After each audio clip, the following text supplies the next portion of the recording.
Good evening, Stevie Vox. Hey, Chauncey. What's going on? Well, not much, just hanging out, living the dream. Living the dream. That's right. We it's been a month since our last episode, so we got a lot to cover and a lot coming up. There's so much coming up. Yeah. So, I mean, what have you been up to in the past month? I've been working. July was kind of tame compared to June, and August is Leo season, so it's pretty wild. Lots of stuff planning a lot of stuff and all that. So I got to enjoy July and just be a human again. Okay, all right. What about you? What was your July like? My July was so uneventful, honestly. I don't even think I left my house. That's how uneventful it was. And it's okay. I think I kind of needed it after June. Yeah, June was definitely like a whirlwind. So, but I think with all like the years of me doing it, like I really paced myself and like I didn't lose my mind much. Yeah, I mean, for anybody in queer nightlife, June is always intense. So exactly. With Pride Month and everything else. But I mean, you're coming up on another busy season because it's Madonna worship season. Yes, it is Madonna worship. And I've been doing a lot of these parties throughout the year during the tour and all that. But the big one is always around her birthday. And this year, for the very first time, it actually falls on her birthday for the very first time, which has never happened before in the 16 years that we've been doing it. So that's pretty exciting. So it's the 16th annual Madonna Worship Night on August 16th. I mean, at $3 Bill in Brooklyn. The stars aligned on that one. Yeah, they really did. So now we have a podcast. Madonna Worship has become an enterprise. I've traveled, traveled the world. I've traveled the country this past year. It's been really wonderful meeting all fans from all over the country and people I've ran into people that I've known online for like 20 something years, and I finally met them in person. They actually heard my name when I introduced myself. They're like, "Wait, DJ Chauncey?" And I'm like, "Yeah." She's like, "We know each other from the forums back in the day." I'm like, "Oh my god," because the Madonna Mad forum was where I know most of the Madonna fans that I've known for like 20 plus years. Mm-hmm. I'm friends with most of them on Facebook, but a few of them are only on like Instagram, where I just didn't have a way to connect to them. This is before and during AOL chat rooms and all that kind of stuff. So it was like, it predates Facebook, when we had to go to this website and post something and hope people commented on it. It was pretty wild. They're still out there, I think, right? The forums, right? Oh yeah, there's still forums. I mean, there's Reddit now. Everybody, goes on Reddit. That's true. Reddit wasn't around back then. I also go on Quora. Is that how you pronounce it? Quora? Quora. I don't think I've ever been on that. It's like a different type of Reddit. Okay. But I signed up for that years ago, and I still get like emails about like topics that I'm familiar with. But I do go on the Reddit. There's a lot of action on Madonna on Reddit, which I really like. People like to talk about the tour. People talk about old albums and the little discussions here and there. So it's pretty cool. Mm-hmm. Actually, I have to remember to promote our podcast on Reddit so people find out about it through the subterranean internet caverns. We'll convert some Redditors to worshipers. Yeah, exactly. That's right. Suck them in. And also, I'll be doing a party on Fire Island for the very first time as well, bringing the Madonna Worship magic there for the La Isla Bonita edition on Sunday, August 25th. It starts at 6 p.m. There's a pool show that happens at the Ice Palace right before that. A pool? Wait, what's a pool show? Like, are we showing like swimmers or? Oh no! And there's no pole vaults involved or anything. Okay. There's a drag show that happens. The Ice Palace in Fire Island is a kind of a resort area, and Ice Palace is like the club connected to the hotel, and there's a huge pool. And every Saturday and Sunday around 3:00, Ariel Sinclair and Eddie Cash do a pool show where they perform outside around the pool while everyone's hanging out outside the pool and swimming or whatever. Okay. And so they're going to do a couple of Madonna numbers, and then we move right up the stairs and go inside the Ice Palace and celebrate Madonna. I've Fire never been Island style. I've never been to Fire Island.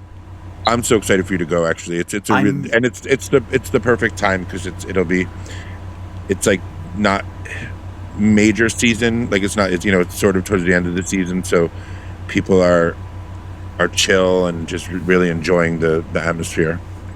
And I'm just looking forward to it. I mean, it's going to be just like a day trip for me. I'm not, spending the night or anything over there. Yeah. So I mean, actually, get there early. We can go to the beach. We can hang out on the beach a little bit. Then we can go have lunch. There's tons of great food around there. The great part about it is the people who own the Ice Palace also own Red Eye. So that's how I made the connection, because we were doing our parties at Red Eye during the tour. So I asked them, I go, hey, would you want to do a party on, at the Ice Palace? They're like, sure. They love me. And I love them. I've known some of them for so many years.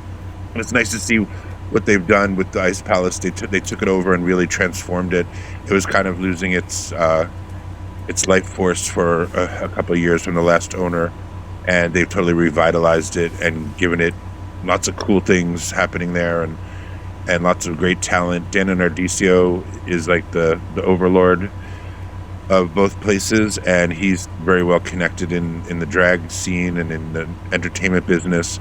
So they've had like Bernadette Peters there. They've had every drag queen from different episodes of RuPaul's Drag Race. And then they also do Miss Fire Island Labor Day weekend that I'm going to be a part of. So it's been really great being like kind of in their circle. That's wonderful. There's a lot of opportunity there. Yeah. They That's also great. already asked me about dates for the fall for Madonna at Red Eye. So I guess we'll be doing more parties. In the fall, huh? Yeah. Are we having are we hint having a Halloween Madonna party?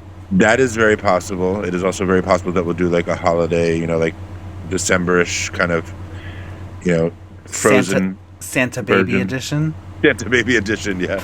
And maybe we'll find the Santa that was in DC and put him and bring him and have him have everyone sit on his lap like Madonna did.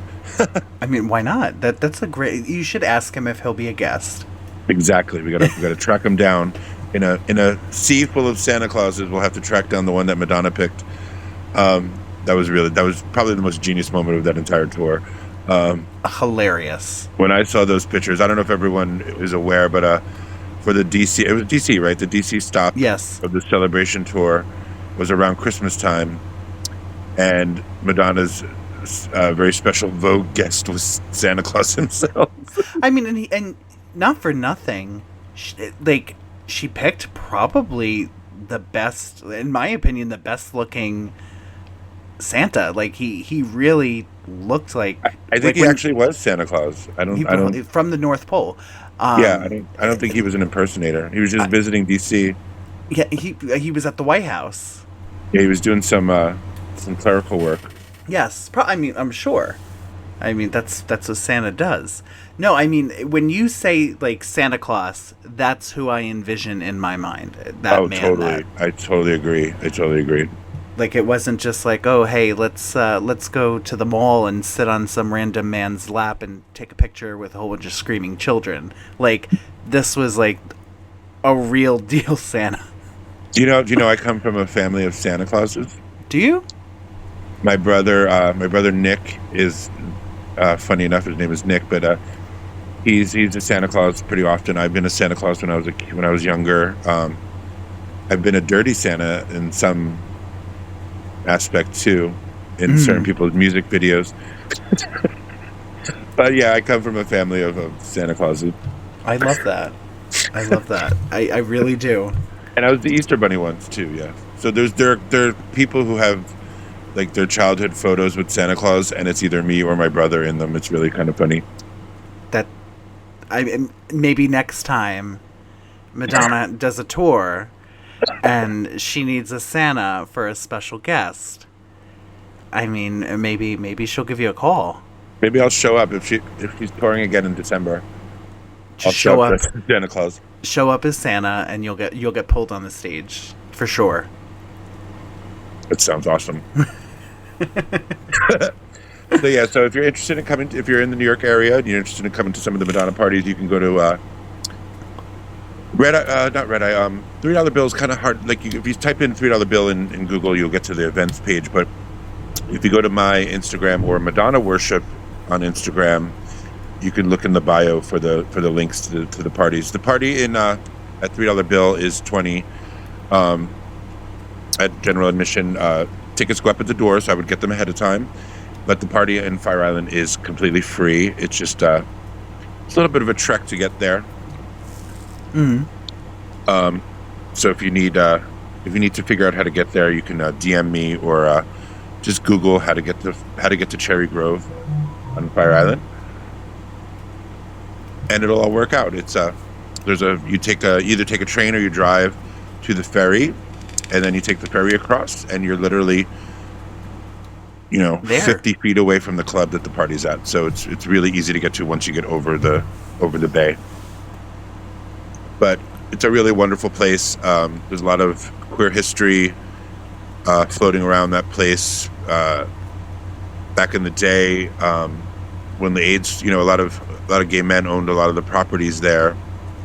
When the AIDS crisis came and wiped a lot of the men out, a lot of the lesbians came in and bought up the properties, therefore, so that the properties would stay in the LGBT family, and that's why Cherry Grove, it tends to be a very highly populated with lesbians, whereas the Pines, the Fire Island Pines, which is the other side, that's more like the shishi gays and people like Calvin Klein and other people who have lots and lots of money, build these amazing houses out there, and it's a little more cliquish on that side. They know it. It's not being negative. Most of the people that go there definitely make good money, but the Grove side is very like chill, relaxed, family, cozy. Like community, all that kind of stuff. So it's a great place to be there all together as a Madonna family. So I'm excited about that. It's going to be a blast. I know it. And it's a cool reason for a lot of people to make their first trip out there. And Madonna used to hang out there with Debbie Mazar. There's photographs. Well, I was just going to say that. I feel like there's been photos of Madonna posted, on the internet of her hanging out in Fire Island. I don't think she's ever performed. No.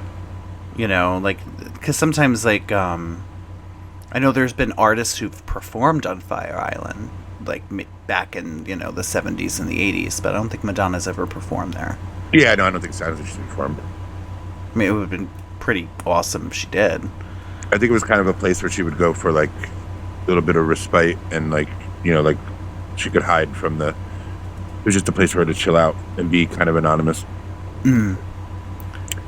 There's lots of, when you get there, it's the main part of town has all the stores and all the restaurants and all that, but the further out you go, you don't know who's at the houses. There's, the pools there. People, most of the houses have pools, so people could be hanging out by the pool and you wouldn't even know all the famous people that might be in the area at that time. You don't really know. So it's a very private.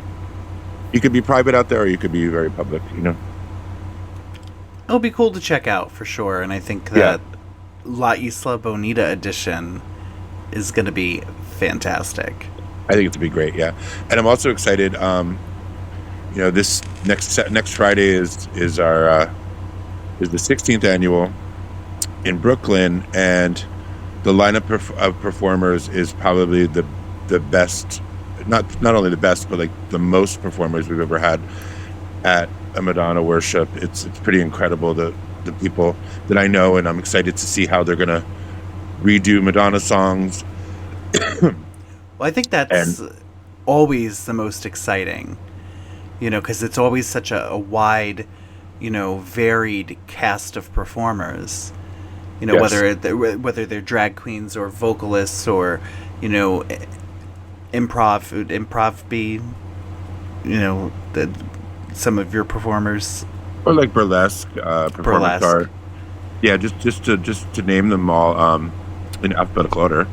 We have Benji Bradshaw, Carlos Acosta, Cloma White is returning but performing with Jessica Rose, Ruby Slay, and Frida Cox. We have Craig Winberry, Crystal Comedowns, Darling Toby, Jace Vegas, James Teal, Lila Lansing, Macon Mayhem, T-Boy, Vegas Valentine, The Velvet Stardust, and the one and only La Diva Ciccone. So it's going to be a pretty action-packed night. DJ Joe Michael will be playing music for the first half. And once all the performances are over, I'll head back into the booth and I'll play my favorite Madonna remixes, B-sides, a lot of bootleg remixes, and, just a little bit of everything from all aspects of her career. And I think we're going to, let's do a little bit of I'm going to play a remix of music that I discovered recently. Oh, a little taste test. Yeah, a little taste test of it. It's trying to think of the name of the remixer. That would be good to know. I can say it after. Oh, it's the Capo Beats remix.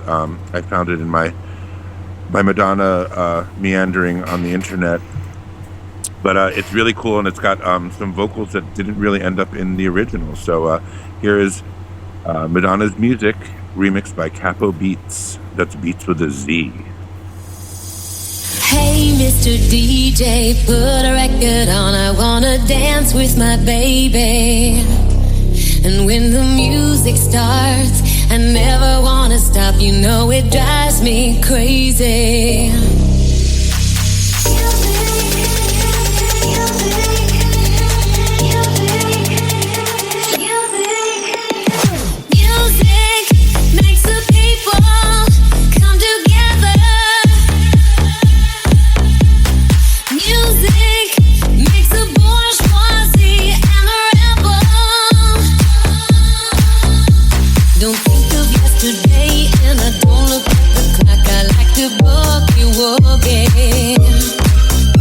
It's like riding on the wind and it never goes away.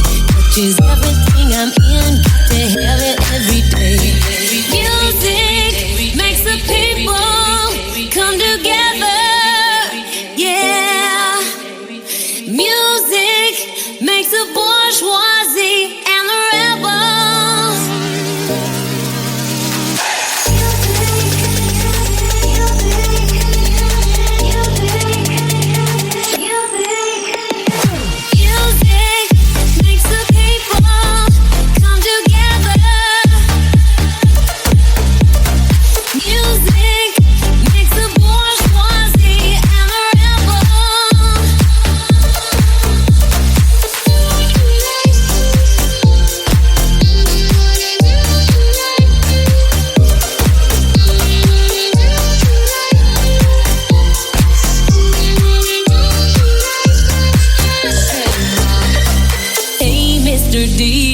Put a record on, I wanna dance with my baby.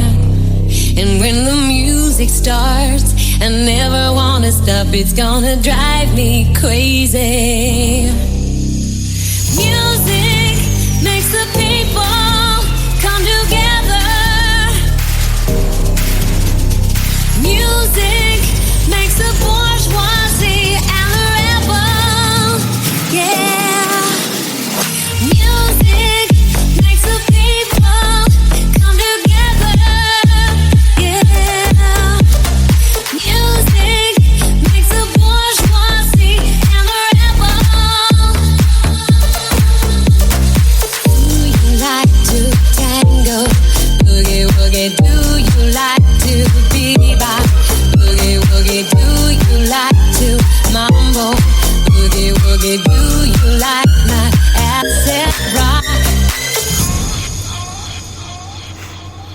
Isn't that fun? Wasn't that fun remix? That was a lot of fun. Yeah, that little extra part in there that was from I guess the original version or the original demos that the demo, I hadn't heard before.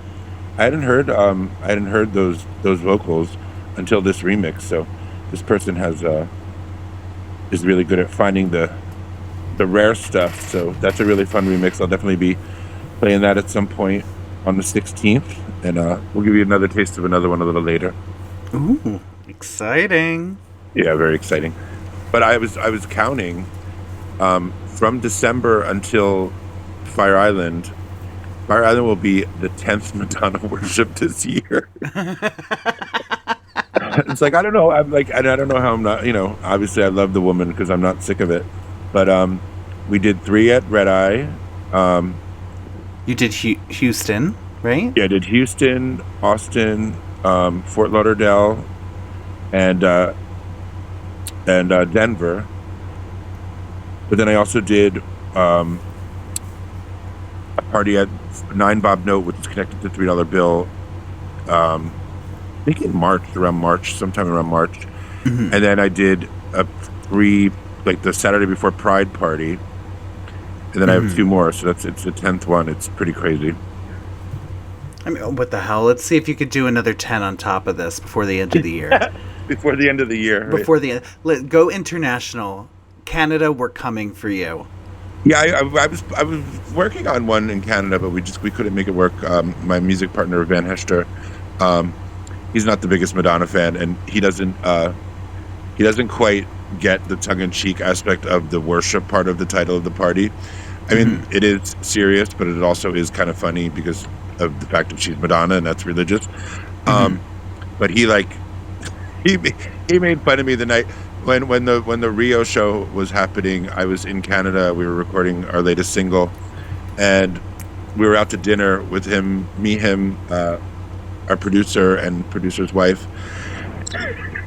So we went to dinner. We had a great time, and I'm like checking my phone, the app, and like all the craziness about logging in from another country for the Rio de Janeiro show. Everybody had issues with it, including myself. And we're walking back, and he was like, "Let's go to the Stud." It's like one of our favorite bars in Montreal. And I'm like, I'm kind of full, and I'm like a little over full, and I don't really feel like I don't think I want to drink. I kind of, and then he catches me looking at my phone. He's like, "You liar." He's like, "You just want to go home and watch the Madonna concert." I go, "Well, that too, but I'm also full." And but I was like, I don't want to sit at a bar when like everyone I know is watching Madonna at the same time. It was like kind of, because I was going to try to plan a viewing party while I was there. I was going to see, and he wasn't of much help because he didn't really want to deal with it, because he knew I would have to, he would have to hang out with me while we're all watching the Madonna concert. But what's really funny is I got to the downstairs of his apartment building, and I checked my phone, and Nothing Really Matters had just started. I was like, "This is cosmic," I got right to where I needed to be right when the concert started. And I go up the stairs, and I'm watching the entire way, and I open the window, and I'm like chilling out on the bed. I set up the phone because I didn't, I brought my computer, but it was easy to use on your phone. And I thought I was like watching it at the same time that everybody else was watching it, and then you were behind. An hour into it, I find out that I'm like a half an hour behind. Because everyone's like, "Oh, music just ended." I'm like, "What music?" Yep, I was like, texting you, and you're like, "Wait, no spoilers." Yeah, I was like, "No spoilers." So funny. I think I'm the only one that didn't have an issue. Well, you're a bit of a tech master. Like you're not. You're good with technology, so. A little, some things. The yes. only reason I had an issue, honestly, is because we were in we were at the we were recording the song, and I kept going on airplane mode to save battery because I knew I was going to run. I didn't bring my charger to his house, so that was the only reason why I think I kept getting knocked off because of the. But so many people had problems, and one thing about Madonna is like when she does these things that have these like extra tech moments, like she teaches us dinosaurs, and I made a comment on Facebook and everybody was mad at me. She does teach us about like NFT and different technology and like how to so we all she probably doesn't know how to do it, but she's always on the cutting edge of things, so we end up like learning something new about the internet. Mm. Do you remember when she advertised the Madame X tour, like on Scruff or Grinder or something? I think it was Grinder, because it was like there was like ads that would pop up. I mean, why not? Why not? I think that's brilliant. It's so hysterical to me, though. I think even the Celebration tour had Grinder ads. That's so funny. But I mean, it's really not anything unheard of, because I think Drag Race does the same thing. You know, World of Wonder pushes you know, Drag Race on Grinder and Scruff and whatnot. Because I mean, it's their demographic. Yeah, no, totally makes sense. It's just kind of funny. Brilliant. You're looking for love in all the wrong places, and then you see an ad for Madonna's concert. You know, you look for love on Grinder.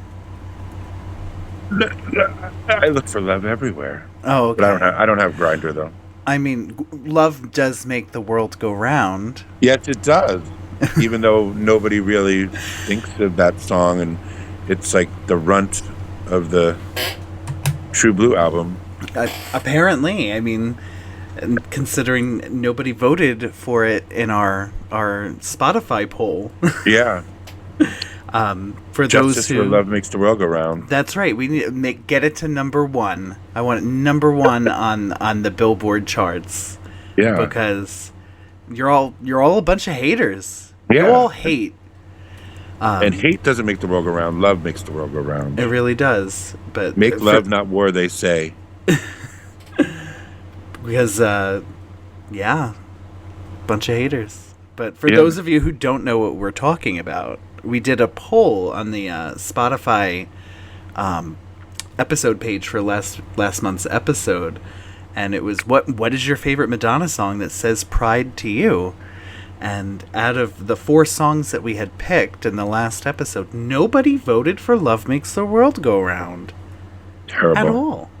I mean, there were quite a few votes for Express Yourself, followed by Deeper and Deeper, then Vogue, and 0 for Love Makes the World Go Round. Absolutely none. Zilch. And this is why it wasn't included on the Live Aid DVD box set. People are monsters. They're little monsters. Yes. Little monsters that are too old to be little monsters now. That's right. Well, did you ever wonder what, like during the Celebration tour, she did that little snippet of like causing a commotion, and every now and then she'll say, you know, whatever. But like, does she sit like when she's having breakfast and go, "Oh my God, I forgot I recorded Love Makes the World Go Round," or like, "Oh my God, remember that song Jimmy Jimmy?" Or, "Oh my God, I wrote a song called, you know, I have 2 songs called Forbidden Love." Like, does she think of that stuff? I mean, maybe. I don't know. She probably doesn't want to remember some of those songs, but I know Jimmy Fallon always brings up Jimmy Jimmy anytime like she's on the Tonight Show, As he should. And he's like, "Well, you wrote Jimmy Jimmy for me," so I mean, he's, you know, he brings it up, so she's aware that she, you know, she's reminded. I shouldn't say she's aware. She's reminded. Yeah. That song exists. But that song's about James Dean. Oh, is it really? I thought it was just about like a neighborhood kid that she had a crush on. I think I'm almost positive. I might be wrong, so somebody please correct me if I'm wrong. I believe it's about James Dean, and I think that was like her you know, James Dean sort of fantasy. Well, and also too, like even like the leather jacket, like her whole look for that album had like a what is it, like 50s 40s, like it had that kind of rebel with a cause kind of. And True Blue itself has that soda hop, roller skate, you know, 50s like vibe to it. Yeah, that was definitely her 50s album, yeah. So whereas I'm Breathless was more like 20s 20s, 30s. Yeah, Art she really Deco. she really like her taste and her like her inspirations were so like wonderful. Like I've learned so much over the years about Hollywood, about art, about photographers, about, you know, authors through her. And, you know, people will say that it's theft, but I just think, you know, if I'm working on something, if I'm as an author or as a poet or whatever, if I see somebody post something, or if I see something in New York City that someone else did as an artist, it's definitely going to sit in the back of my head for a little while. And the next time I write something, or the next time I create something, either photograph or graphic design, or like, I'm going to use that. It's going to come out of me somehow. I mean, but she's always inspired by various things. I mean, I think it was more recently, I think somebody posted it online that the Power of Goodbye video, the music video for the Power of Goodbye, had a lot of scenes that were inspired by a Joan Crawford film. Yeah, humoresque. Yeah, Humoresque, yeah. it's a beautiful film. I mean, looking at those shots compared to the video, absolutely. I mean, what was it called? This, I forgot the name of the cinema in on 23rd Street, next to East of 8th, where I used to work years ago. Hedda Lettuce used to do. Hedda Lettuce, this amazing drag queen, legendary, used to do old films, and she either used to just host them and talk about them, or like what she did, she used to show Truth or Dare, and she used to like just to give like feedback during it, and like what is the word? I'm trying to think of the word. Not narration, but commentary.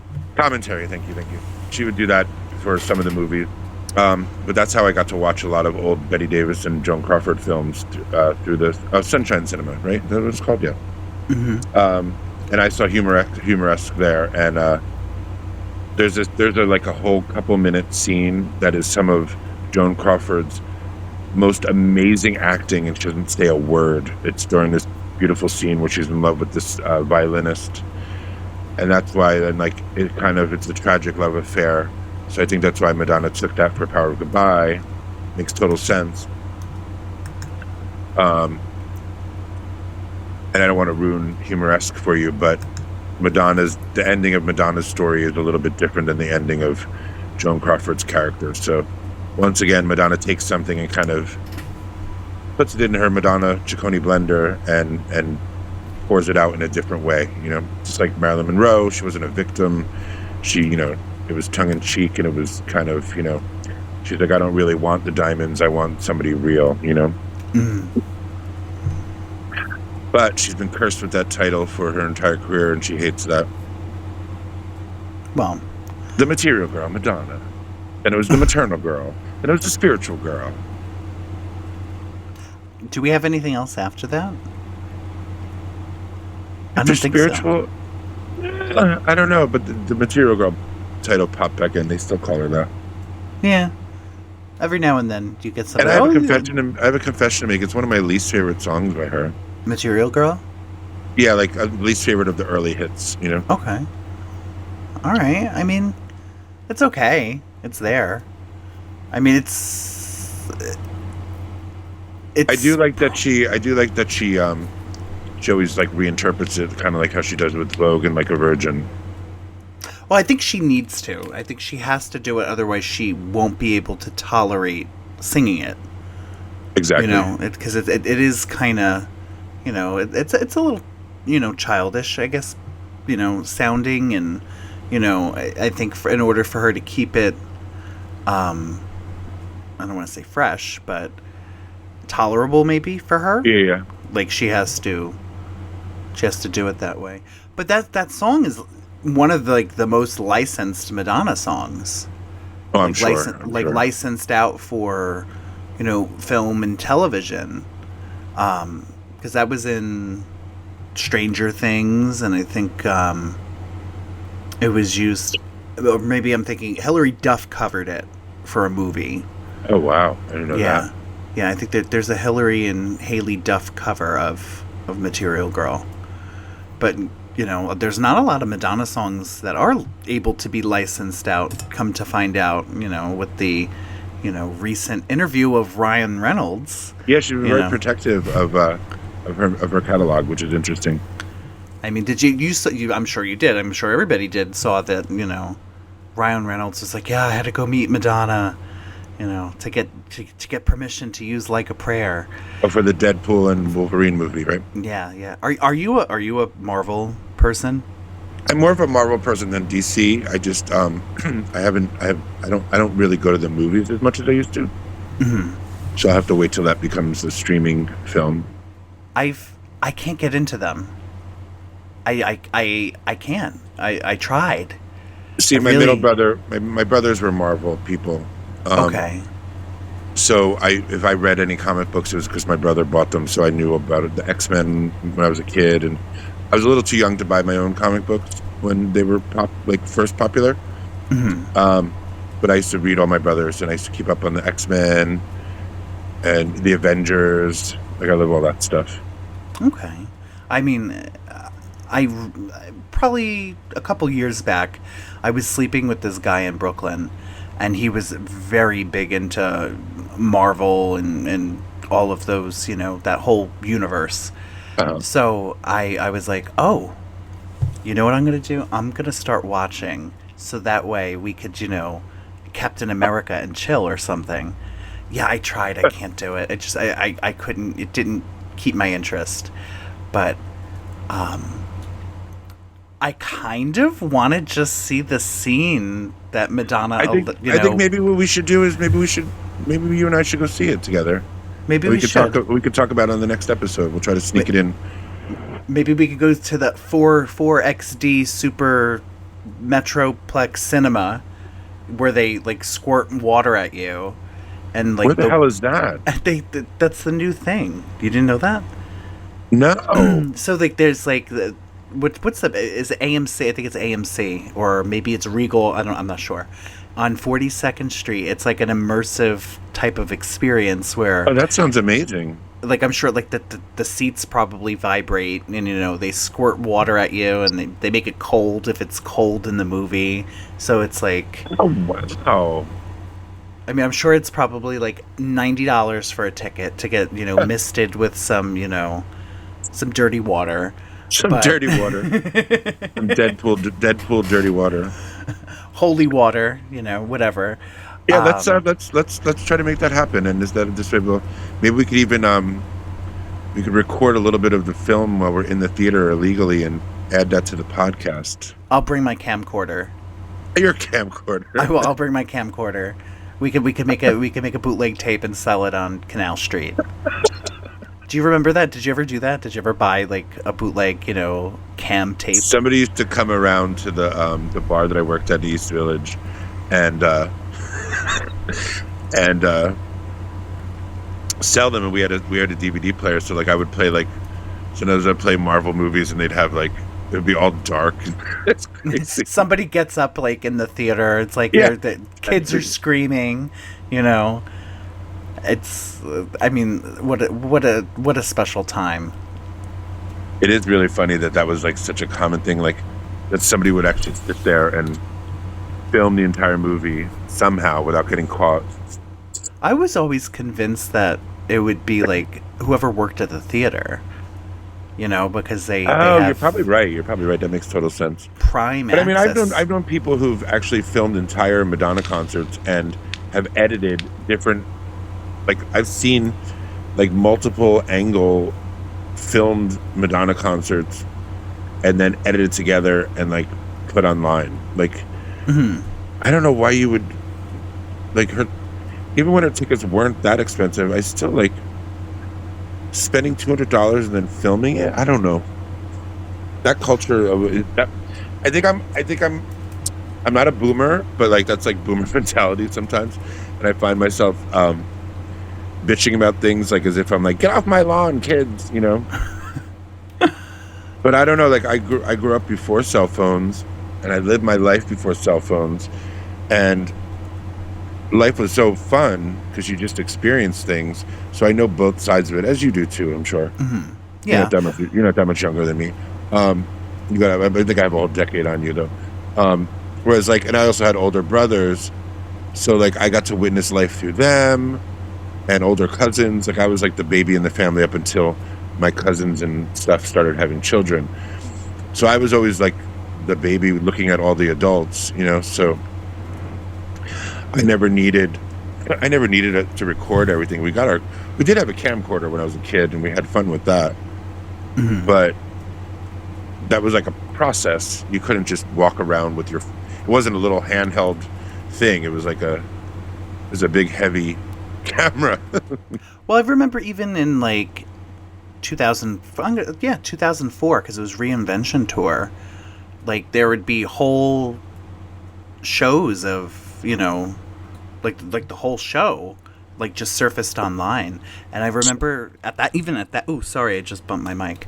Even at that time, like I often wondered, like how did they sneak? Because at that time we didn't have, cell phones like this, that we have now. How did they sneak a whole camcorder into Madison Square Garden? You know what I mean? Like, how did they let that in? Like, who let that slip through? I remember back in my first concert was the Girly Show, and my friend Marge was a big photographer, and she somehow managed to sneak in her telephoto lens in her crotch, and her camera somewhere else. I don't know. And she took like these amazing black and white photos of the Girly Show. I still have one of them, of the opening number when Madonna's in the mask and all that. Mm-hmm. And I'm just like, we had to sneak things in, and like, I mean, people did. But how funny is it to like sneak? And I think the tickets were only like $60 back then, or $35. Like it wasn't expensive. Mm-hmm. But it's just so funny to risk losing your camera equipment to get a shot of Madonna in black and white. It was pretty amazing. I mean, I guess maybe they weren't. Were they strict at that time for shows? Like they were pretty strict. They definitely were strict. I mean, if they were strict at that time with still cameras, in 2000 and 2004, or no, because Drowned World was 2001. Yeah, 2001, and then so Reinvention was 2004. So 2001, 2004. I mean, I remember like whole shows being surfaced on with Drowned World. I feel like it was like eBay. You had to go on eBay. That was before like the internet like progressed to where people would. Yes, you're right. You're right. You would go on eBay, or you would go on various message boards. People would be like, oh well, I have a first gen copy of Drowned World in France. I think it was maybe France, and like people would go like crazy because they were able to get like a first gen copy. And like the celebration tour, we were watching it the opening night on Instagram. On Instagram, yeah. Live. Definitely not a first gen copy, by the way. Yeah, it's just wild. Like, and I fought it off for like a good 15 minutes before I gave in and started watching. But every time there's a tour or something like that, I always say, no, be surprised. Don't spoil it. You should go and live it, and experience it without knowing anything about it. Don't go in with any, preconceived like notions of the set list or anything like that. And then I always cave, with the exception of Madam X. Yeah, there's no way for me to. Well, Madam X, we kind of had to. We had no choice. There was no cameras, Did you go? You didn't go to opening night of Madam X, right? Unfortunately, no. I went. I went. Kind of like a week later, I think. She did 15 shows. By chance, I had opening night tickets because she had canceled the first few dates. So wow, that's cool. My date was opening night of the tour, so nobody knew what the set list was going to be. There was no spoilers, so that was the only tour that I didn't spoil myself. Well, that's awesome. So, but I remember even Confessions tour, during dress rehearsal, somebody was able to post like a very small, low quality video online. because they did the for dress rehearsal. If I'm not mistaken, I think it was like friends and family were able to watch the dress rehearsal, and she came out prior to starting the show, and she like kind of introduced it a little bit. That's, wow! From what I remember from 2006, but I don't think I have that video anymore. I wonder if it's maybe somebody posted on YouTube. I'll have to look. But yeah, nowadays you could just get whatever you want. Get whatever you damn want. And speaking of getting whatever you damn want, we're going to give you a little bit of another bootleg mix that I found. It's of Live to Tell, and it's called the OK James Loathed Hydrangeas mix of Live to Tell. And it's really cool. They did some really cool things where they kind of gave it like a soft house beat and kind of dubbed some of the interesting like lyrics to it that like kind of tell a slightly different story in the beginning. It's pretty cool. But here's the OK James Loathed Hydrangea mix of Live to Tell.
And there we go. That was fun, right? It's kind of took it on a different journey.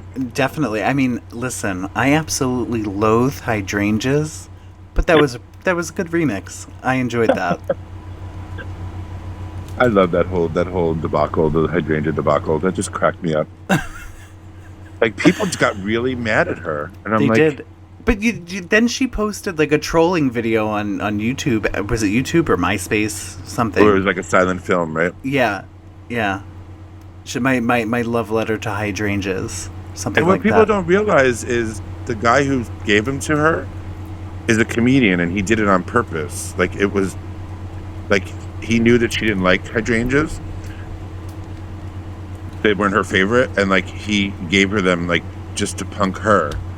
And then everybody just like, Madonna's a Madonna's a bitch. monster. Like, how dare she? Like, someone gave her flowers and she says that she hates them. I'm like, why does that bother? Why? Like, it's amazing what this woman can incite in people. Like, Well, people take anything and they run with it, because I remember at that time it was, there were headlines. Fan gives Madonna, flowers, and she responds negatively and blah, blah, blah. Like, it's like, give her, like, it. I think it's hysterical that the first thing out of her mouth is, I absolutely loathe hydrangeas. Like, that's so funny to me. Like, who hates a flower? You know what I mean? Like she was obviously exaggerating and joking. You know what I mean? but that's the society we live in. We're a society full of haters. I just feel like she gets it like a lot more acidic than most people. I think she does too. But I think that's just it's become the norm. Like, oh, look at her face. Oh, she's still touring. Why is she touring? Oh, she's releasing an album. Why?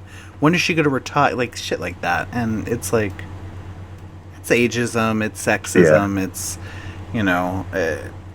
anything to tear somebody down for she's what? also she's making it easier for the next who's next in line, like Janet and J-Lo. They're up there in age. Mm-hmm. So she's just making it a little bit easier for them. Somebody made things easier for her, and she's returning the favor. Well, She has people like Debbie Harry, Chrissy Hind, and all the women that she looks up to, and people look up to her. I mean, Debbie, I'm itching for a new song. I'm really itching for a new song. I think we'll get one. I do. Soon. Maybe it will be like a one-off, Yeah, just give me a single. Something, I mean, well, I feel like if she's so busy working on the film, okay, which I think it's pretty safe to say that she revealed that it's called Who's That Girl? Yeah, that's right. Yeah. What are your thoughts on that? What are your thoughts on the title? I think it's much better than, what was it, like a bird something? Wasn't it like This Bird Has Flown or something? I don't know. Maybe. I don't know. I don't recall that. I don't. It was something about a bird. It was like sparrow or something. I don't remember. We have to look it up. If anybody knows, you can. I wish we had like a comment section on Spotify. Hit me up on like ICQ. Send me a an AOL instant message. Send me an IM. It's funny. Because I remember she was going through on the Instagram lives, like, oh, what should this be called? And everybody was, shouting out, names, what, like, should it be a song title? And she was saying, like, it was her and Diablo. And they were, like, going back and forth saying, like, oh, I went to the movies last night and I saw whatever. And I know somebody had suggested Live to Tell. And I was like, that would be an interesting, title for the film. Oh, did you go to I went to the movies last night. I saw Live to Tell. Like, I was like, I kind of thought that it was going to be like Live to Tell. Or, I mean, here I am yelling, causing a commotion, and completely ignored. I mean, I think it's weird that it would be called Who's That Girl, because there is a movie that she's in called Who's That Girl. Yeah. So that's a little odd. Well, I So think like that's why Live to Tell would be better because there's not a. wasn't who's like that they changed the title of the movie. It was originally called The Slammer, right? It was called the Slammer, yeah. Yeah. And when she had the song "Who's That Girl," that was going to be used in the film, and they're like, "Oh, that's a good idea. Let's call it Who's That Girl."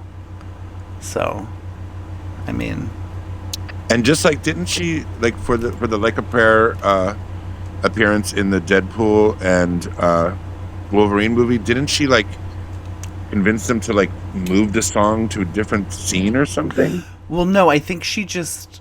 I guess So I guess, from what I understand, I don't. Again, I'm not a Marvel person. I guess they had already almost finished the film. It was like a work print, but for the most part, it was like done. And Ryan Reynolds had this whole, Like a Prayer idea in his head for a couple of years, and he'd never gotten permission to use it until he met with Madonna, and Madonna sat down with him, and I guess they had to show her the entire work print, and I guess she gave like feedback and gave a little bit of like direction, like, oh, this would be better if you did it like this. I think you need to do it this way. So they went back and they redid everything. And they said that it made it better, right? Yeah. So I'm kind of curious. I'm not gonna lie. So yeah, let's make plans to try. We're gonna do it together. We're gonna go. We've never been to the movies together, so that'd be nice. We haven't. So it will be, like I said, we'll go to the 4DX, Metro, whatever the hell they're called, and we'll get spit on and all that. We're gonna get spritzed. We're gonna get squirted. But I'm very excited. I've been working on for anyone that's been to a Madonna worship party or is planning on coming. Every party I kind of do like a little bit of video work. I make like a compilation video. Like last one of the shows, I did a reinterpretation of "Rescue Me." I also read the Pablo Neruda poem "If You Forget Me" that she read for the Il Postino soundtrack back in the 90s.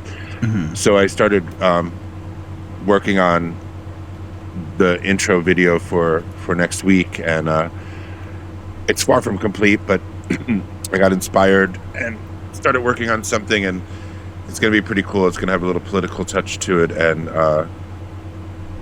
I'm excited about it. I'm still trying to decide what I'm going to play for the intro to the second act, but the first act is going to be a pretty interesting little thingy that I do, because I used to perform at all the Madonna worships. Probably, I think before me and you and I met, I used to always do a song. Mm-hmm. First one show I did, "You Must Love Me." I've done "Physical Attraction." I've done "Why Is It So Hard." I've done "True Blue," and I've done what else did I do? I did "Crazy for You" once with a little touch of Crave in the middle of it. That was for the 2019 party. So mm-hmm. I haven't really been able. I mean, I host the night at $3 bill, but I haven't had the opportunity to perform. So my little way of performing is creating a little video for the intro. So I'm excited for everyone to witness that. It's gonna be fun. Can you give us a hint? Can you give us a little, I'm still working on what the underlying thing is, but it's going to feature some interview clips, some things that she said that are inspirational, and the other hint would be, and a little touch of Charlie Chaplin. We'll just leave it at that. Okay. But it's definitely political, and I try to get everyone to get out and vote and all that kind of stuff. So vote, baby. And if you don't vote, you're going to get a spanky. Cut. That was that was like already a mega fan, and then seeing that commercial, the Rock the Vote commercial. You registered to vote that second. Yeah, I wasn't actually old enough yet, but I was just like, how could you not be fascinated by this woman? She has such a sense of humor, is so political, is such a button pusher. She's aware of herself. She She's been through a lot. She was around during, major art movements in New York City. Like, she's the real deal. So, like, I was just like, how could being a fan get any better? And it did that moment. Maybe she should revisit it. Like, do another Rock the... Well, is Rock the Vote still even a thing? I don't think so. We have to look at that. Huh. Maybe she should do another Rock the Vote commercial. Did you ever see the one video where she did, it was like another Rock the Vote type video, and she was looking for an outfit, and they show her one outfit. She's like, no. She's like, share votes and things like that. Not me. That was like the year after that. I love that. So funny. She's like, share votes and things like that. Little share shade. Little share shade. I wonder if they'll ever make up. Did you ever see the there's a side-by-side photo of her and Cher at the Met Gala back in 1998 or 99, and then there's a picture of the two of them at the Women's March in January of 2017 after Knucklehead got into office, or a couple days before, and it's both pictures are her, Cher trying to say something to Madonna, and Madonna's just like not paying attention, and it's like Cher's been trying to explain something to Madonna for like 25 years, and she's not listening. It's the funniest meme ever because it's so true. Like, both pictures, Madonna's like completely ignoring Cher, and Cher's like obviously trying to tell her something. Oh gosh, I wonder if they'll ever like make up. You think? What was that? Do you think they'll ever make up? Be friends again? Do you not think that they're buddies? Like, or they're at least like laughing about the... I don't know. I wonder what it's like to be like when you're at that celebrity status and you have like public beef with somebody. Like, is it real, or is it just like, do they call each other up and say, "You bitch, I can't believe you said that"? Now they're going to talk shit. Like. Maybe. Who knows? I mean, I always just kind of like just judging by like Cher has a lot to say. Yeah, she's kind of said a lot. So, but I mean, I don't dislike Cher. I actually quite like Cher. No, I think like she's Cher funny. I just think it would have been cool if like they were buddies and maybe like did a show like appearance together, did something. I mean, they were at the Women's March together, hanging out. I saw them. I mean, we saw pictures of them. Yeah, I was at the Women's March. Actually, I didn't see them in person, but I remember seeing pictures of them, like hanging out together. So they're not like enemies.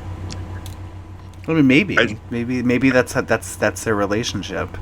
I mean, I think Cher's just a little bit of a bully, and Madonna's like a bitch rebel. Did you ever you're aware? You know who Charlie Hides is, right?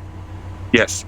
He was on Drag Race season 9 or something like that. Yeah. He's from the UK, originally from Boston. He used to do a YouTube series, and it was like this big parody. It was called Madonna's Nightmare, and his whole thing, it was always, because at that time it was Gaga versus Madonna. And I remember he did like one scene where, he's playing both, obviously, Madonna and Lady Gaga. And it was like they were at each other's throats for the, every scene in every video. But then he did one scene where, they were like secretly friends, and, Madonna's saying to Gaga, like, "Oh, I think you should rip off Into the Groove next." Like... it's like they were like planning out what each other was gonna do. That's really funny. That's kind of genius because it's very like it's layered of like you have to know what's actually happening to really laugh at it wholeheartedly. I mean, hilarious, so hilarious.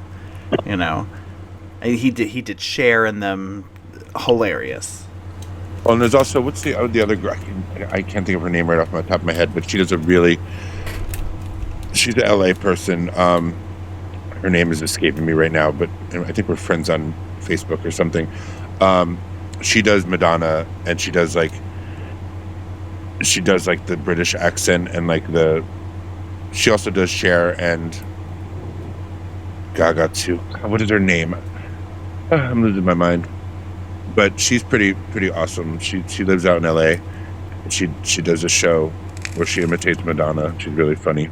Is it a drag race girl or? No, she's a bio woman. I don't know if that's PC to say anymore, but she's just a cabaret performer, and she does Madonna. She's the one who does like Madonna. You know, like she's like Cher calls her, and she's like, I can't think of her name. It's annoying that I can't think of her name, but she's really fantastic, and she's really successful at it. But she does Cher, Madonna, and I think she does Gaga as well. Okay. If anybody knows, slip it into the Madonna Worship DM on Instagram, because I'm losing my memory these days. I'm going to forget the words to my songs like Madonna. Yeah, I mean, it happens. There's just, I think, I feel like your mind gets like, there's just, as you get older, there's just not any more space in there. We need to upgrade your RAM. Is that what you're saying? Yeah, exactly. And when you work in nightlife, there are people that I've known. I met them 20-something years ago, 20 years ago, 18 years ago. Then other people I met 16 years ago. You know, I've been doing this for like 22 years. So it's like, sometimes I'm like, I want to go say hello to them, but I can't remember their name. I hope they say hello first. Sometimes that happens with me too. Sometimes I just think I'm just not good with names. I'm like, oh, hey, what's up? How's it going? Blah, blah, blah. You know. And then you hope that somebody comes over and introduces themselves so that way exactly. you don't have to introduce them and then you could remember their name. Yeah, I've done that. Done that a lot. Exactly. I'll be like, introduce yourselves, guys. Here, you know, we're all friends here. We're all friends here. That's right. So I'm definitely looking forward to Madonna Worship next Friday because it's like it's just weird. This will be the year that I've done the most parties. So I'm like, from August of last year to August of this year, it's usually just like one party, but it's been so many that I'm like, did I play this song already, or did I play this song at the last party, or whatever? But all the performers are really excited. They're like little kids of mine. They're all like giddy about it, and they're all planning their little reinterpretations of Madonna songs, and that's always exciting because like everyone's from a different age group, like in different generations. So I was talking to somebody, I'm like, the other day, I was like, can you imagine if Ray of Light was your introduction to Madonna and you had to go back and like check out her back catalog from then back, you know? Or like, can you imagine if Confessions was your intro to Madonna and you had to like do like 15 years of research, you know what I mean, behind. Like I'm an MTV baby, so I remember her from the beginning. You know, I'm it's a privilege and I'm grateful. But like I never had to like listen to an older Madonna album. I listened to the first album, you know, so everything that came after that was a new Madonna, you know, like, but I you know, like right now, you know, like someone were to get into the Rolling Stones, they would have a ton of back catalog, or any of the classic rock people, or Prince, yeah, like Prince isn't really releasing anything new, but like if you were, you know, if you're in your 20s right now, everything that Prince has done is going to be in your past, you know? Well, I think even for me, you know, as a kid, like what was your first Madonna album? Like what was my first, like my intro to Madonna? Like you were cognizant of, yeah. Immaculate Collection. I was young. Wow. Yeah. So the CD was actually my mom's. So a greatest hits album of Madonna was your intro. Okay. Holy moly. But you have to remember too, this was what, 1990? Yeah. No, I'm just saying you got like the premier cuts all in one gulp, you know? Yeah. So I was also even as a small child, you know, MTV was always like a thing in my house. So I had visuals to go with it and current stuff going on. So Immaculate Collection was kind of my intro, Vogue specifically. And following after that, like, especially for, like, I was always, like, I was a weird kid. I didn't want toys. Like, I certain toys I wanted, but not really. I wasn't, like, a big toy person. I was like, I want cassettes. Give me cassettes. That's what I wanted. Yeah, you're a music, like so... You're a music, like, cavern, I don't want, like, sinkhole. Like, you just love music. The physical media, I just want it all. Like, give it to me. I'm surprised you're not a DJ, actually. Everybody says that. Just because your knowledge is so vast and your collection of like rarities and like alternate versions is so vast that you'd be really good at it. Maybe one day. Yeah, maybe we could team up and do like a party somewhere where, you know, you kick off the night and then I take over or whatever. That'll be fun. Yeah. That would be just get your feet wet, and then next thing I know, you'll be stealing my gigs. No, I wouldn't do that. I don't do that. DJ Stevie Vox. That's right. That has a good name to it, huh? It has a good ring. Totally. It's either perfect for a DJ or a performer. Like you have the name all set. For real. I'll start selling T-shirts. T-shirts and Trapper Keepers. Trapper Keepers, poppers. I mean, why Stevie not? Vox poppers. Stevie Vox jock straps. It'll just be called Vox, like Vox poppers. Vox poppers. Brand. That's a great brand name, the Vox poppers. Yo, I got some good poppers. Where are they from? Oh, they're called Vox poppers. If you don't know what poppers are, we're not going to tell you. I mean, they all have the internet. They could look it up. Yeah, look it up. But back. Let me circle back. I'm sorry, because I got sidetracked. So yes, the Immaculate Collection was my first kind of, intro to Madonna. Obviously, wanting only cassettes, I went back. At that point, I'd be like, oh, well, I'm going to buy this album. I'm going to buy that album. And this was the early 90s. So that my first new Madonna album was Erotica. Oh, wow. Yeah.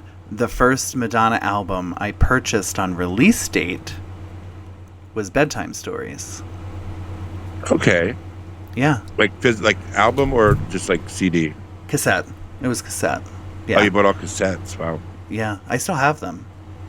I won the True Blue cassette on the Seaside Heights, South Jersey boardwalk in 1990. I love that. I don't know what game it was. Probably like a spin the wheel thingy. Spin the bottle. But I've never told anybody this, but the reason why, for some reason, Jimmy made me laugh so much.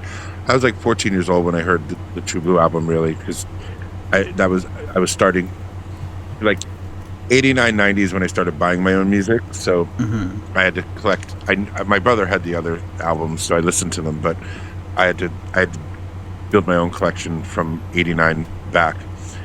But the line in Jimmy when she says, my daddy says you just need a good licking. I was, as a little prepubescent or or in the middle of puberty little gay boy, I completely misinterpreted that line and was like, why is she saying that? Like, Did you think it was like literal, like licking? Yeah, I didn't get that licking was like a beating, you know what I mean? Okay. You were thinking, at that time thinking like analingus. I was like, why does her dad say that Jimmy needs to be licked? Like, that is the weirdest line ever, and why is she talking about it? little 13, 14-year-old me. Confused. Well. Or just thinking dirty, because that's what you do when you're that age, and it never really stops. But it really doesn't. I do remember though, like being really upset that the sex book only had like one penis in it.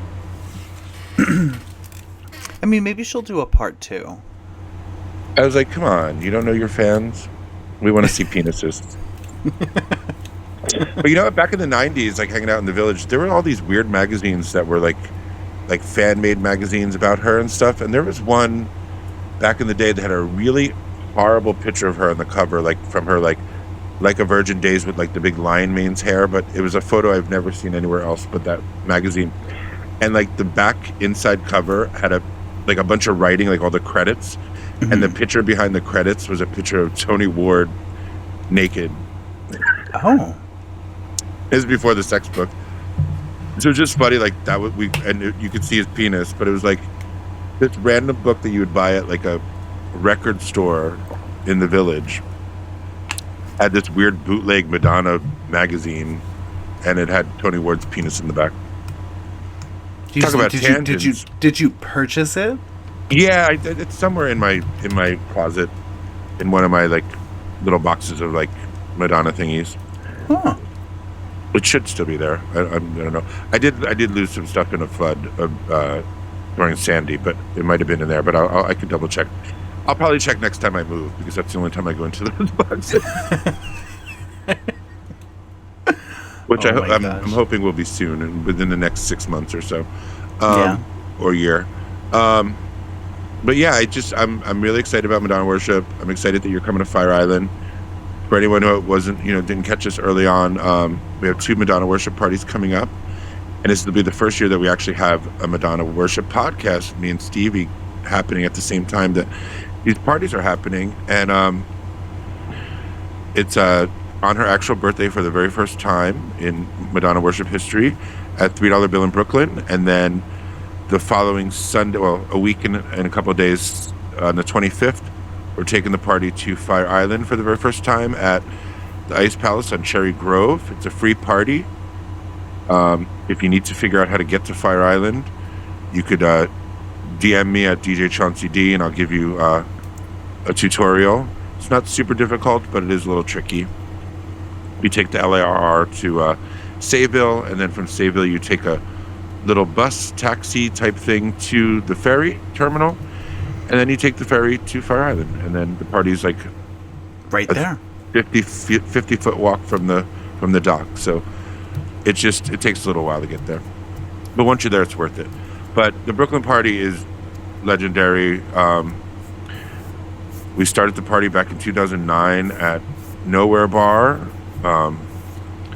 It started out just in August. I would dedicate my August show to Madonna, and then we did a big blowout in 2013 on a Saturday at Nowhere, and I had just started working at Stonewall, and then I moved the party to Stonewall. We did it there for many years, and then last year for the 15th anniversary, we decided to move it to $3 Bill because I wanted a big grand celebration, and it was so successful. I'm like, this is where it's staying.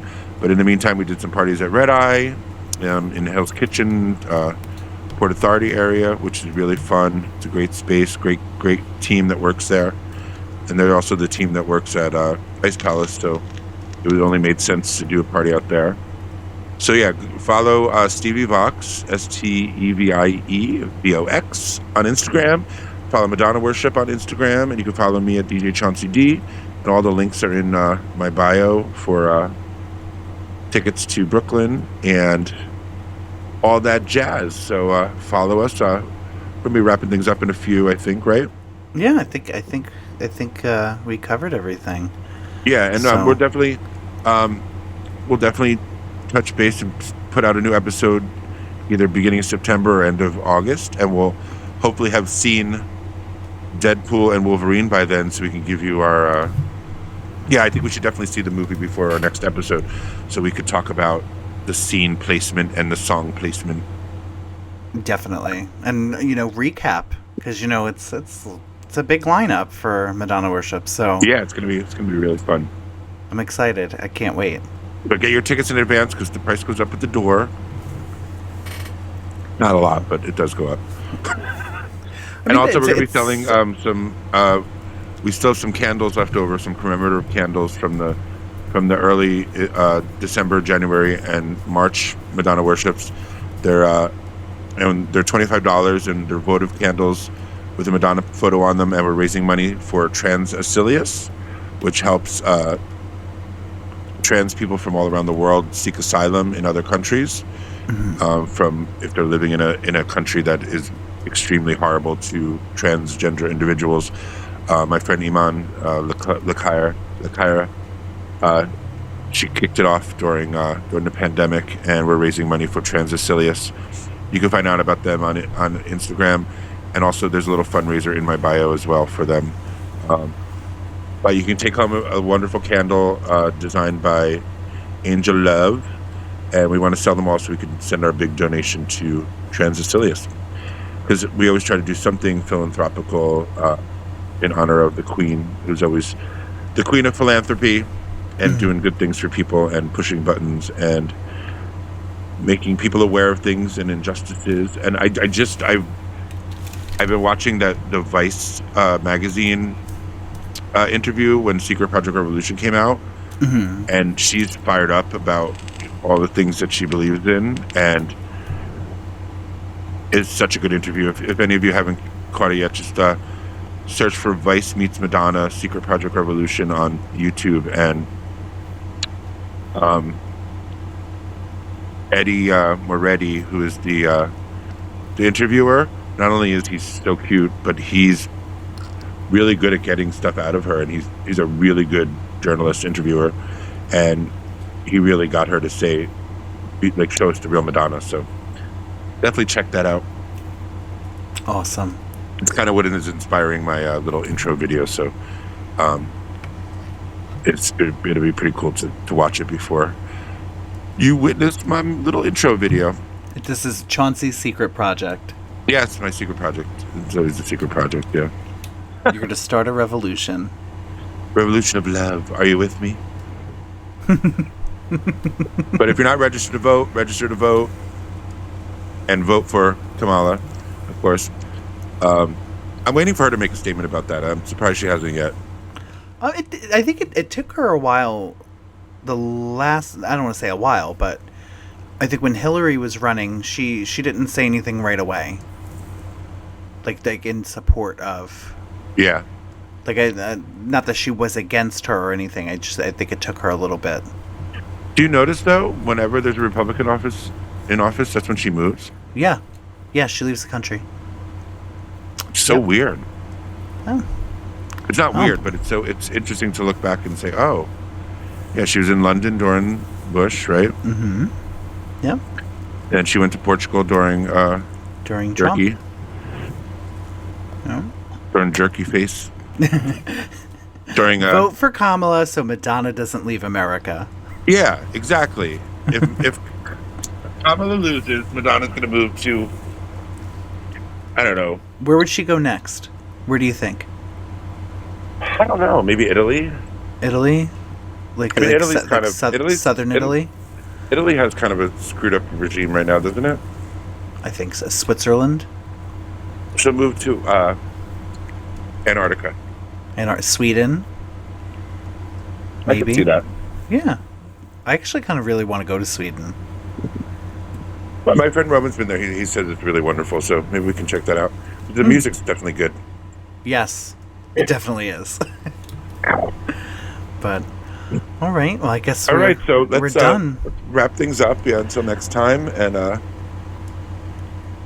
maybe I don't know. So we got a busy 2 weeks of Madonna celebrating her birthday. Her 66th birthday is coming up next Friday. Big old 66. God, 66 years old, and she's still working her ass off. Doing it. It's good for her. Still working hard. And she'll keep on working. So I think her son David said that she's going to outlive all of us. She will. He did a live a couple weeks ago, right? Mm-hmm. Yeah, he recently moved to the city, didn't he? He moved to the Bronx or something. That's so strange. I can't believe he moved out of her house. Well, I guess. Well, he's of age now, right? Is he 18? I think he's like, yeah, he must have just turned 18 because I think he was 13 in 2019. So it's 5 years ago. Yeah. All right. Well, good for him. Well, whatever he's gonna do, he's gonna be very successful at it. He's a hard worker. He's very talented, and he's the apple of her eye. So, More power to him. yep. I We wish love him you, nothing David. but wish him nothing but success. Likewise. And because of all the haters, Stevie had a great idea of how we're going to end this episode with the live version of Love Makes the World Go Round from Live Aid. Was it 1986? 5? 85. Wow, so like that song was in the burner like long before the True Blue album came out. Yeah. Yeah, Well, I always forget about that. You know, she probably had, she had it, down as a demo. And she premiered it there, so. Well, because she did Into the Groove, Love Makes the World Go Round, and Holiday, right? Yeah. Okay, so Into the Groove was in between like a Virgin and True Blue, right? Same time. Yes. I mean, because there's some reissues of like a Virgin in Europe have Into the Groove as like track 6. Got it. Okay, Whereas in America, we never got that. that's true. And it was never. So- Yeah, okay. It was a double A side, right? With something, Angel. I'm not the best at. I don't remember. You know what? Releases info. I have the German 12-inch on my shelf. I should go grab it and see what it is. Hold on. I'm gonna go look. Why am I gonna get up and look? I'm not gonna get up. I'm fat. I don't feel like moving. Discogs. Discogs Into the Groove. Because I guess maybe like a Virgin came out late 1985, maybe. Okay, so the version I have the German European 12-inch, and it's Into the Groove, Everybody, and Shooby Doo. So, okay. Shooby Doo is one of my favorite Madonna ballads ever. I love it. Are you gonna play it? Are you gonna play it for Madonna Worship? I mean, I could, yeah, I'll play it towards the end of the night, I guess. Yeah. Yeah. Why not? But and maybe All I'll right. play the. I wish there was a remix of Love Makes the World Go Round. Maybe we should make one. That should be our next project. I mean, we should cover it. We should perform it live for everybody. It's got such a great message. It does. It does. We're a little something for the haters. Yeah, because love truly makes the world go round.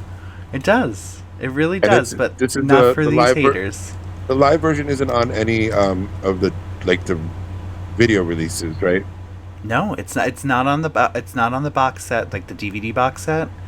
But I think that some artists had the option to not include things. And also, it also didn't. It wasn't released yet. Like it wasn't a single yet. So maybe they didn't have the licensing for it to even release it yet. I mean, I guess maybe Madonna just didn't want it included. Like she was probably fine with, Holiday and Into the Groove at the time. Well, I wonder, was that going to be like the kickoff single to the next album? Like, that would make sense. I mean, it is a good song. It is single worthy. But it So- definitely had that. It definitely had that Latin sound to it that appeared a lot in the True Blue era, like with Liza Bonita and Can't Stop, and like Who's all That Girl? Who's That Girl? Like she definitely went into that Latin percussion sound, and that's what's apparent on Love Makes the World Go Round. Where's the So- Party even has some Latin feel to it. Yeah. Yeah. Cool. All right, so we're gonna close out the show. Thank you, Stevie. We lovely talk as usual. Went off on all these Madonna tangents, Madangents, or whatever. We'll come up with a name for them. And that's what I love. And I will be appearing on the Like a Muse podcast, where you can hear everywhere with Terry Pointer. He just interviewed me last week. That's to be released before this gets released. Where I don't know if he cut down the interview, but I did say some really awesome things about you. And hopefully About they me? stay. Yeah, hopefully they stay in the episode. But that's Little to be me? out. That'll be out. Yeah, of course. That'll be out before this is out. So, but it's called Like a Muse. You can find it everywhere that podcasts are listened to. And we're going to close out the episode. Oh, and I did a Madonna mega mix for the show. So if you want to listen to that, that'll end up on my Mixcloud in a week or so. But check Like a Muse out. The newest episode will feature me. I talk about our podcast here. I talk about Madonna worship, the origin of it, and all that jazz. But here we go with the Live Aid live version of Love Makes the World Go Round. So good night, Stevie. Good night, Chauncey. I'll see you soon. I'll see you next Friday. I will see you next Friday. And the Sunday after that, or a week later. All right. Good night. Good night. No, I ain't taking shit off today. You might hold it against me 10 years from now. I have one more song to do. Let's see. Niall, we got some people they're gonna sing along with us. Thompson twins and Nile Rodgers, the man who made my record. Have a hand for them. And this song is called Love Makes the World Go Round. And at the end, you might have heard it enough so that you don't feel shy singing along with us, okay? I know you guys are all major hams, okay? So this is your chance.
Reach out for